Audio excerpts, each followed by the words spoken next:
વિસાવદર વિધાનસભાની પેટા ચૂંટણીને લઈને ભાજપ ઉમેદવાર કિરીટ પટેલનો ઝંઝાવાતી પ્રચાર।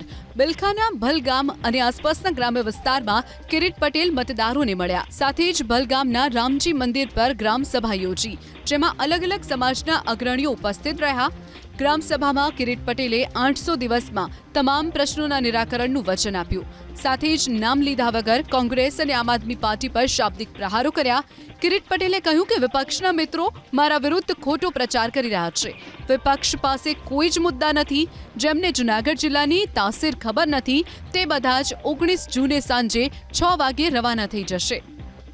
એવા સહકારી મંડળીના જે આ લોકો 2 મહિનાથી હજી તો જેને જૂનાગઢ જિલ્લાની તાસીર ખબર નથી, જૂનાગઢ જિલ્લામાં કેટલા ગામ છે એ ખબર નથી, ખેડૂતોને ધિરાણ કઈ રીતે આપવું એ ખબર નથી, ધિરાણમાં વધારો કઈ રીતે કરવો એ ખબર નથી, કેટલું જે કેસીસીનું હોય કેટલું જીસીસીનું હોય, આવા બધા અલગ અલગ પાર્ટીના લોકો આવી અને જે ગુમરાહ કરી રહ્યા છે, આ બધા 19 તારીખે 6 વાગે બધા રવાના થઈ જવાના છે।